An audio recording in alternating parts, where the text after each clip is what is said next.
दोस्तों rapid revision की series में हम स्टार्ट करते हैं काइनेटिक थ्योरी ऑफ गैसेस, जहाँ पे बहुत कम टाइम में हमें चैप्टर्स का रिवीजन करना है एग्जाम्स के लिए। देखो काइनेटिक थ्योरी ऑफ गैसेस में सबसे पहले असम्पशंस समझ लेते हैं कुछ ना। पहले आपके पास क्या है कि जो पार्टिकल का नेचर है वो कैसा हो, आइडेंटिकल हो, सारे पार्टिकल्स स्फेरिकल शेप के हो, रिजिड हो, इलास्टिक पार्टिकल्स हो। बेसिकली सारे पार्टिकल्स आइडेंटिकल शेप्स होने चाहिए, इतना शॉर्ट वर्ड याद रख लो। उनका वॉल्यूम नेग्लिजिबल हो। वॉल्यूम नेग्लिजिबल का मतलब भाई कि जो मॉलिक्यूल्स का साइज होगा ना as compared to distance between them वो काफी छोटा होगा। ठीक है ना, उनका जो साइज है, डायमीटर है, रेडियस है, वो इनके बीच के डिस्टेंस कंपेरिजन में काफी छोटा होने वाला है। उनका जो मोशन है वो रैंडम मोशन होना चाहिए मॉलिक्यूल्स का, और सारे मॉलिक्यूल्स आपस में जो कोलाइड करेंगे वो कोलिजन इलास्टिक हो। इसका मतलब उनमें कोई भी मोमेंटम का और काइनेटिक एनर्जी का लॉस ना हो, वो कंजर्व रहे। उनके बीच के इंटर मॉलिक्यूलर फोर्सेस नेग्लिजिबल रहने चाहिए, कोई अट्रैक्शन रिपल्शन में ना हो, और कोलिजन जो है शॉर्ट ड्यूरेशन के लिए हो। और कुछ और बातें जो एक्स्ट्रा मैं आपको यहाँ बताऊं कि वो जो मॉलिक्यूल्स होने चाहिए ना वो होने चाहिए मोनो एटॉमिक। मोनो एटॉमिक मतलब उनका जो डिग्री ऑफ फ्रीडम है वो कितना होना चाहिए भाई, 3 होना चाहिए। और तीनों डिग्री ऑफ फ्रीडम जो है वो ट्रांसलेशन मोशन की वजह से होने चाहिए। आई होप ये बात समझ आ रही होगी। तो ये अजम्पशंस है केटीजी की जो 3 मार्क्स में आपसे पूछता है, तो ये आप उसमें लिख सकते हैं। अब आगे बढ़ें तो इसमें आते हैं गैस लॉज। अब गैस लॉज में पहला है बॉयल्स लॉ। वो कहता है ऐसा प्रोसेस हो जिसमें टेम्परेचर कांस्टेंट हो। अब अगर टेम्परेचर कांस्टेंट को हम लें तो जो आइडियल गैस इक्वेशन है पीवी इक्वल टू एनआरटी, इस PV is equal to nRT में ये आरएचएस क्या हो गया, कांस्टेंट। तो अगर आरएचएस कांस्टेंट हो गया इसका मतलब पीवी क्या हो गया, कांस्टेंट। इसका मतलब एक ही कंटेनर में अगर डिफरेंट डिफरेंट गैसेज हैं कांस्टेंट टेम्परेचर्स पे, तो उन सब का प्रेशर और वॉल्यूम का जो प्रोडक्ट है वो सेम रहने वाला है। और इस इक्वेशन से हमें एक हेल्प मिलती है कि इस चीज़ के लिए ग्राफ बनाने के लिए कि पी जो है इनवर्सली प्रोपोर्शनल है वॉल्यूम पे। तो अगर मैं यहाँ डिफरेंट डिफरेंट ग्राफ्स प्लॉट करूँ ना, तो मान लो पहले हम बनाते हैं पी वर्सेस वी, तो वॉल्यूम बढ़ेगा तो पी घटेगा, ऐसा ग्राफ आना चाहिए। और अगर हम यहाँ ग्राफ बनाए पी वर्सेस टी का, तो जी टेम्परेचर कांस्टेंट है। या अगर हम यहाँ ग्राफ बनाए वी वर्सेस टी का, तो सेम टेम्परेचर कांस्टेंट है। ठीक है जी। अब अगर आगे बढ़ें तो अगला लॉ आपके पास है चार्ल्स लॉ। चार्ल्स लॉ आपसे ये कहता है कि जो प्रेशर है वो आपका कांस्टेंट रहना चाहिए। अगर प्रेशर कांस्टेंट है तो P V equal to n R T में पी हम कांस्टेंट कर दें तो हम कहेंगे वी प्रोपोर्शनल टू टी है, यानी वी बाई टी जो है वो कांस्टेंट है। अगर वी बाई टू कांस्टेंट है तो उससे क्या पता लगा कि डिफरेंट डिफरेंट मॉलिक्यूल्स का वॉल्यूम अपॉन टेम्परेचर का रेशो बराबर रहने वाला है। और यहाँ से हमें हेल्प मिलेगी ग्राफ्स बनाने के लिए। तो हमें मालूम है वी प्रोपोर्शनल टू टी है, तो v प्रोपोर्शनल टू t अगर है इसका ग्राफ बनाना जाए तो कैसा मिलेगा, स्ट्रेट लाइन। वहीं अगर मैं आपसे pv ग्राफ बनाने को बोलूं तो ये कैसा आएगा, प्रेशर कांस्टेंट। या अगर मैं आपसे pt ग्राफ बनाने को बोलूं तो प्रेशर कैसा आएगा, कांस्टेंट। कुछ इस तरह का ग्राफ बनने वाला है। और एक और मजे की बात, यहाँ पर ना हम v वर्सेस t का स्लोप भी निकाल सकते हैं। स्लोप क्या होगा जी, v बाई टी, और ये v बाई टी किसके बराबर है, nr बाय p के। तो ये स्लोप ध्यान रखना v वर्सेस t का। अगला है आपके पास गेलो साइक्लो। ये आपसे क्या कहता है कि जो वॉल्यूम है आपका वो कांस्टेंट होना चाहिए। अगर वॉल्यूम कांस्टेंट होगा तो PV will be equal to nRT में जो पी है वो प्रोपोर्शनल टू टी हो जाएगा, यानी पी बाई टी क्या रहने वाला है आपका, कांस्टेंट। ठीक है, मतलब डिफरेंट डिफरेंट मॉलिक्यूल्स का प्रेशर अपॉन टेम्परेचर का जो रेशियो है वो कांस्टेंट रहता है। ठीक है जी। और यहाँ से हम हेल्प ले सकते हैं ग्राफ के लिए। वो कैसा कि अगर आप बनाएं पी वर्सेस टी तो क्या पाएंगे, स्ट्रेट लाइन बनेगा। और अगर आप बनाना चाहें पी वर्सेस वी, तो वी तो sorry P versus V, P यहाँ लेते हैं, वी यहाँ लेते हैं। तो एक सेकेंड, थोड़ा सा उल्टा हो गया, पी वर्सेस वी, तो वॉल्यूम कांस्टेंट है। और अगर आप बनाना चाहें वी वर्सेस टी तो भी वॉल्यूम कांस्टेंट है। बात करेंगे स्लोप की, तो यहाँ अगर हम थीटा निकालने जाएं slope, that is P by T, ये किसके बराबर हो जाएगा, एन आर बाय वी के। तो यही आपका क्या है, स्लोप है किसका, पी वर्सेस टी ग्राफ का। तो स्लोप दोनों का सेम सेम सही लग रहा है, देखने में ध्यान देना। जो वी वर्सेस टी का स्लोप पढ़ा वो एन आर बाय पी के बराबर, और पी वर्सेस टी का जो स्लोप पढ़ा वो एन आर बाय टी था पिछले में, एन आर बाय पी, और यहाँ पे एन आर बाय वी है। ठीक है जी। अब एक आता है एवोगैड्रो लॉ। वो आपसे कुछ खास नहीं कहता। वो कहता है क्या कि अगर आपके पास प्रेशर वॉल्यूम टेम्परेचर, बेसिकली जो इसको अगर मैं इन शॉर्ट समझाऊं आपको, तो वो ये कहता है कि अगर नंबर ऑफ वॉल्यूम आप कांस्टेंट कर दो, अगर आप नंबर ऑफ वॉल्यूम कांस्टेंट कर देंगे तो P1 V1 upon T1 will be equal to आपके पास V2 V2 अपॉन T2 हो जाएगा, है ना। ये एवोगैड्रो लॉ जो आपके पास है वो ये कहता है कि अगर नंबर ऑफ मोल्स कांस्टेंट हो तो PV बाई टी का रेशो कांस्टेंट रहेगा, PV बाई टी का रेशो कांस्टेंट रहने वाला है। और यही आपसे ये बात कहता है कि एक मोल अगर आपके पास कोई गैस है तो उसमें कितने नंबर ऑफ मॉलिक्यूल्स होते हैं जी, Avogadro number, that is 6.022 into 10 to the power 23, इतने मॉलिक्यूल्स होते हैं आपके पास एक मोल ऑफ गैस में। ये आपके पास एवोगैड्रो लॉ था। एक आपके पास Dalton's law of partial pressure है ना, Dalton's law of partial pressure. ये अगर किसी के सिलेबस में नहीं है तो उसको अवॉइड कर सकते हैं। बेसिकली क्या कहता है कि अगर आपके पास 3 डिफरेंट डिफरेंट तरह के गैसेस हैं, है ना, जिनका प्रेशर अलग होगा, कुछ P1 V1 इसका प्रेशर अलग होगा, P2 इसका प्रेशर अलग होगा, P3, ये सारे डिफरेंट डिफरेंट डिफरेंट मॉलिक्यूल्स हैं इनके अंदर। ठीक है, तो अगर इन सब को हम मिक्स कर दें किसी एक कंटेनर में, तो इस कंटेनर का जो टोटल प्रेशर है वो इन सब के प्रेशर के बराबर रहने वाला है। इसका जो टोटल नंबर ऑफ मोल्स है वो इन सब के इंडिविजुअल्स के नंबर ऑफ मोल्स के बराबर रहेगा। ये सिंपल आपका Dalton's law of partial pressure है। अब इस चैप्टर में सबसे इंपॉर्टेंट जो पोर्शन है ना वो है डेरिवेशन किसकी, एक्सेस प्रेशर की एक कंटेनर के अंदर। उसको देखते जाओ। हमने क्या करा जी, एक्सेस प्रेशर की डेरिवेशन कर रहे हैं कि एक हमने कोई इस तरह का कंटेनर मान लिया कि वाइट टाइप कुछ, ठीक है। एक्सेस प्रेशर सबसे इंपॉर्टेंट डेरिवेशन है इस चैप्टर की, उसका आपको खास ध्यान देना है। तो यहाँ पे हमने क्या माना, एक मॉलिक्यूल है एम मास का, एक सिंगल पार्टिकल है, उसकी वेलोसिटी कुछ V X V Y V Z है, ठीक है। और थ्री डायमेंशन में मूव कर रहा है, यहाँ पे जाके टकरा के बाउंस बैक हो गया। तो जब बाउंस बैक हुआ ना, तो ऐसा अज्यूम कर रहे हैं उसकी सारी वेलोसिटीज ही उसके अपोजिट डायरेक्शंस में हो गई। मतलब अगर वेलोसिटी एक्स में थी तो रिबाउंड होने के बाद माइनस वी एक्स हो जाएगी, वाई वाली माइनस वी वाई और जेड वाली माइनस वी जेड हो जाएगी, ठीक है जी। तो यहाँ पे हम करते क्या है ना, जैसे ये वेलोसिटी का चेंज एक्स में भी आया, वाई में भी आया और जेड में भी आया, तो एक एक करके हम सारे डायरेक्शंस के अलॉन्ग वैल्यूज कैलकुलेट करेंगे। तो पहले हम करने जा रहे हैं अलॉन्ग एक्स एक्सिस के अलॉन्ग। तो सबसे पहले हम क्या निकालेंगे जी, सबसे पहले निकालेंगे चेंज इन मोमेंटम जो आया एक्स एक्सिस में। तो मोमेंटम का चेंज का जो फॉर्मूला होता है वो आपके पास है 2mv cos थीटा। तो 2mvx इंटू, देखो एक्स की अगर बात करोगे, हम कह रहे हैं एक्स में जा रहा था और टकरा के एक्स में ही वापस आ रहा है, ठीक है ना। हालांकि 3D मोशन है बट हम सिर्फ अभी एक्स वाला अज्यूम कर रहे हैं। तो एक्स में जा रहा था, एक्स में वापस आ रहा है, तो थीटा कितना बन रहा है दोनों के बीच में, जिस लाइन के अलॉन्ग गया तो उस लाइन पे वापस आ गया, थीटा 0 बन रहा है तो cos 0 बन हो जाएगा ना। तो 2mv cos 0, तो जो चेंज इन मोमेंटम आया एक्स एक्सिस में दैट इज आपके पास 2mvx, ठीक है जी। अब यहाँ पे अगर हम देखें according to second law of Newton, according to second law, तो वो आपसे क्या कहता है कि जो चेंज इन मोमेंटम है with respect to time that will be equal to force किसका, एक्स एक्सिस का। अब मोमेंटम की वैल्यू अगर हम यहाँ पुट कर दें तो एफ एक्स की वैल्यू क्या हो जाएगी आपके पास, 2mvx upon time upon T हो जाएगा। तो यहाँ पे जो एफ एक्स की वैल्यू है दैट इज 2mvx। और जरा एक बात समझो कि ये जो अपना पार्टिकल है ना, वो हमने मान लिया जो ये साइड है ना ये एल है, तो पार्टिकल यहाँ से एल गया और कोलिजन के बाद एल डिस्टेंस वापस आ रहा है, ठीक है। तो इस टाइम को हम डिस्टेंस अपॉन स्पीड कर सकते हैं ना। अच्छा, इस पार्टिकल ने एक्स में कितना डिस्टेंस ट्रेवल करा, एल गया और एल वापस आया, तो इसने डिस्टेंस ट्रेवल करा 2l कितनी स्पीड से, वी एक्स स्पीड से। तो यहाँ पर जो ये आपके पास 2 से 2 अगर हम काट दें, इस 2 से इस 2 को उड़ा दें, तो आपके पास M V X square upon L के बराबर आ जाएगा, ठीक है जी। अब ये हमारे पास फोर्स आ गया, हम निकाल लेते हैं प्रेशर एक्स एक्सिस में। तो वो क्या हो जाएगा, एक्स एक्सिस में लगने वाला फोर्स अपॉन में जो एरिया है, ठीक है। तो अभी हम क्यूब ले रहे हैं ना, क्यूब ले रहे हैं, साइड साइड एल के बराबर है। तो फोर्स हमारे पास क्या आ चुका है, M V X square into में एल, और एरिया के लिए हम एल स्क्वायर कर सकते हैं, ठीक है। तो ये हमारे पास पी एक्स जो है क्या बन गया, M V X square upon में एल क्यूब बन गया ना। और ये जो एल क्यूब है ये क्या हो जाएगा, वॉल्यूम ऑफ कंटेनर। तो यानी कि जो प्रेशर एक्स एक्सिस में आ रहा है that is M into X axis वाली वेलोसिटी का स्क्वायर अपॉन में वॉल्यूम। ये हमारे पास मोमेंटम निकल के, प्रेशर निकल के आ गया पार्टिकल जो एक्स में लगा रहा होगा। अब इसके बाद दोबारा डेरिवेशन नहीं करनी, हम लिख देंगे सिमिलरली। सिमिलरली में हम क्या बोलेंगे भाई, जैसे जैसे एक्स निकाला,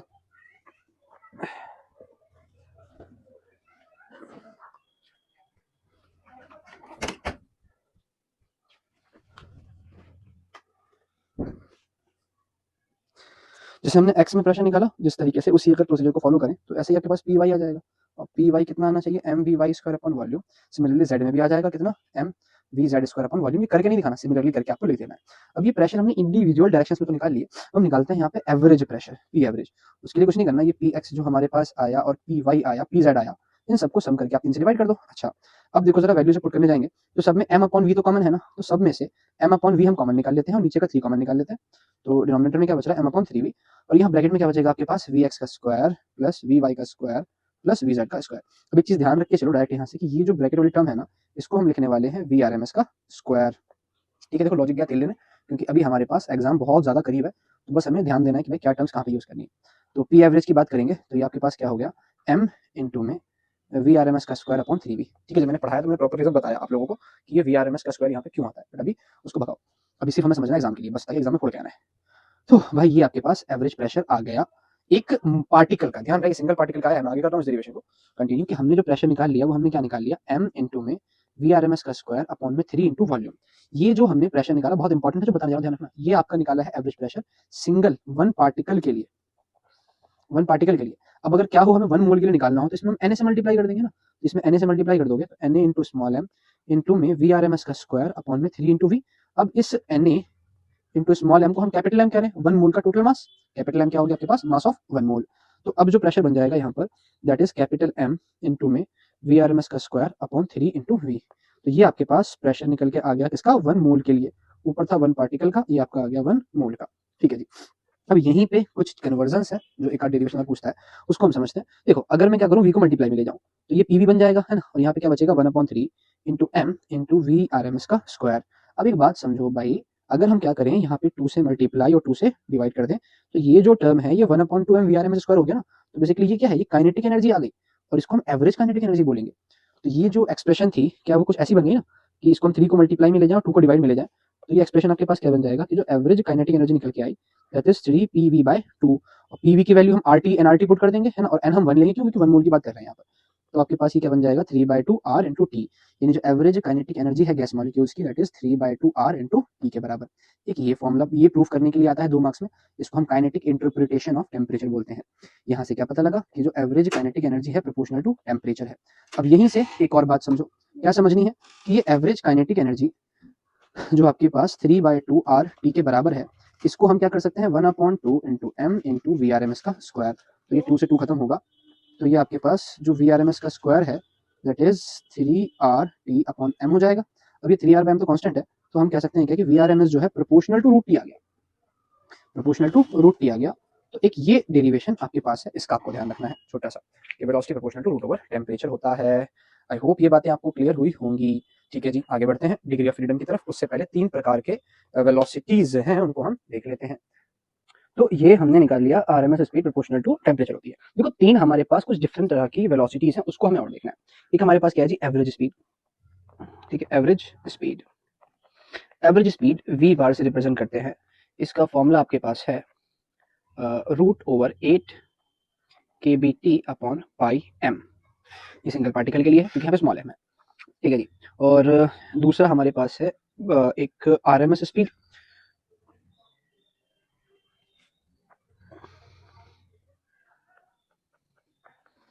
इस वी आर एम एस का फॉर्मूला जो हमने अभी निकाला क्या दैट इज √P3 पीवी निकाला ना, पीवी इक्वल टू केबी जो हमने निकाला अभी आरटी, और आरटी को ना हम आर को केबी में भी कन्वर्ट कर सकते हैं kb/m में। तो ये आपके पास 3 kBT/m बन जाएगा। ये भी ध्यान रहे किसके लिए है, सिंगल पार्टिकल के लिए।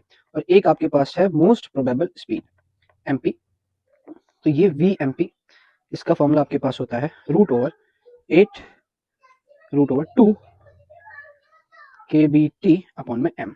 ये ध्यान रखिए सारे के सारे सिंगल पार्टिकल के लिए हैं। अच्छा जी, अब इनको सिंगल पार्टिकल से अगर हमें मोल में जाना है तो क्या करेंगे, उसके लिए हमारे पास एक फॉर्मूला होता है कि Kb will be equal to R/Na, ठीक है।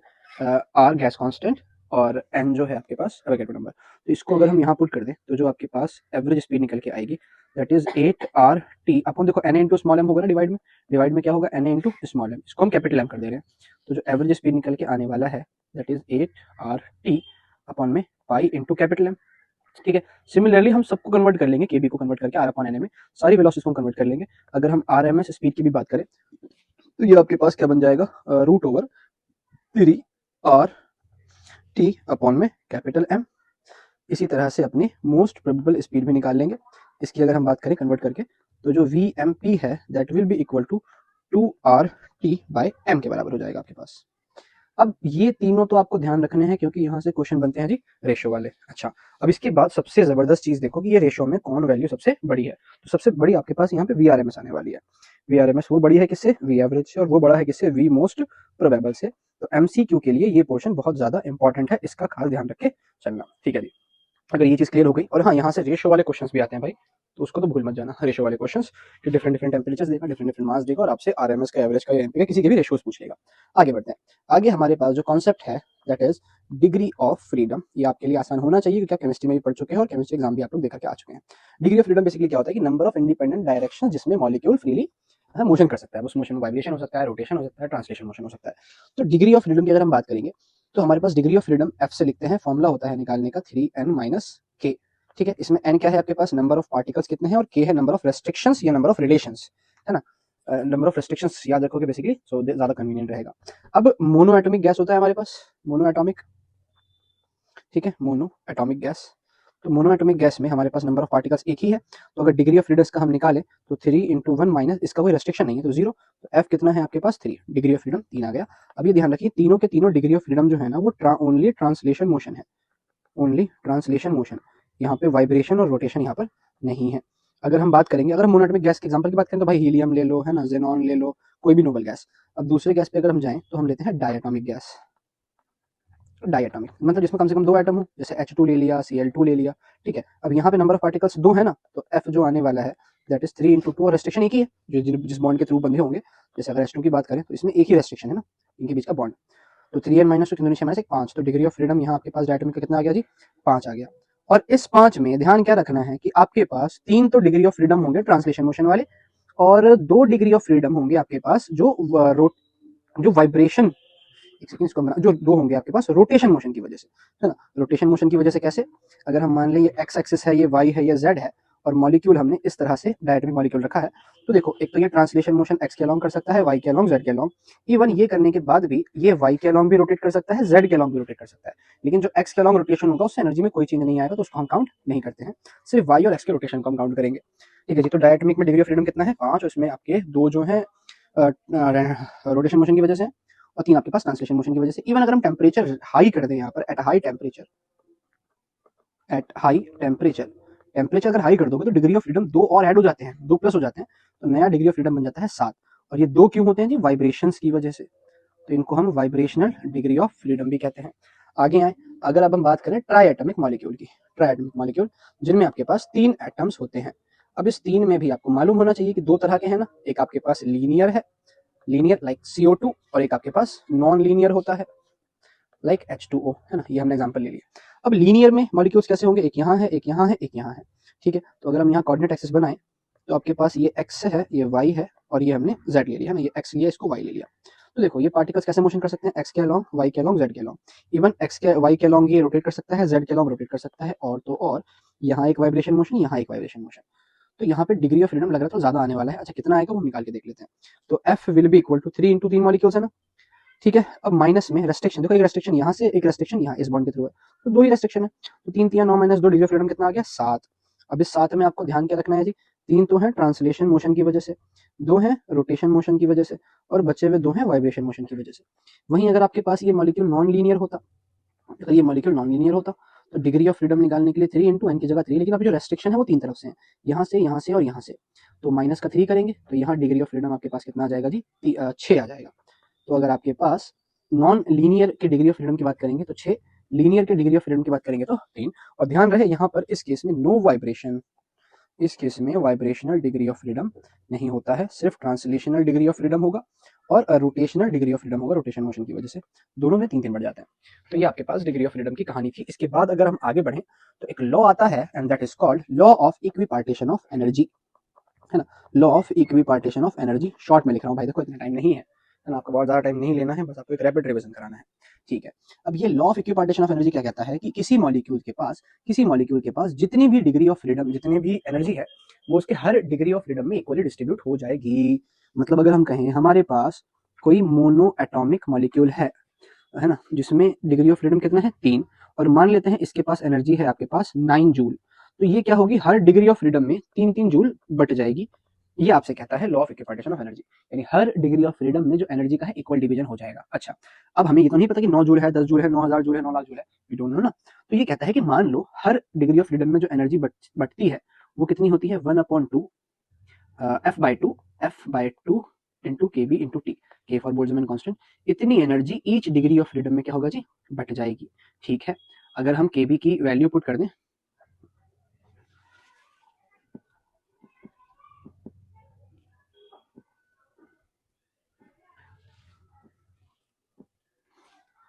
अगर हम kb की वैल्यू पुट कर दें तो हमें पहले ये पता हो कि ये हम किसके लिए निकाल रहे हैं, फिर एक सिंगल पार्टिकल के लिए, है ना, सिंगल पार्टिकल के लिए इसको निकाल रहे हैं।